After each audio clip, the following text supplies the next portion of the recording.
নমস্কাৰ জনাইছোঁ সকলোকে। আজি বাতৰিত দি আছিলে মংগল গ্ৰহ পৃথিৱী নিচেই কাষলৈ নামি আহিব বুলি, খালী চকু চাব পাৰিব বুলি বাতৰিত দি আছিলে। মই এতিয়া চাই আছোঁ, এইটো চাওক মংগল গ্ৰহ হয়।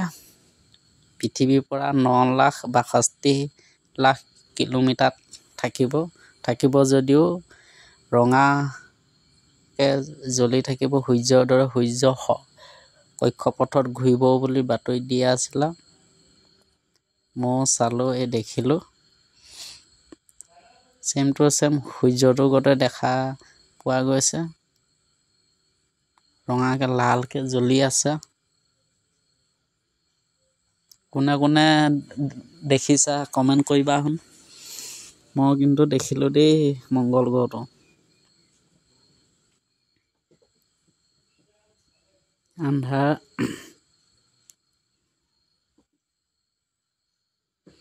আকৌ ওলাব এতিয়া মংগল গ্ৰহটো।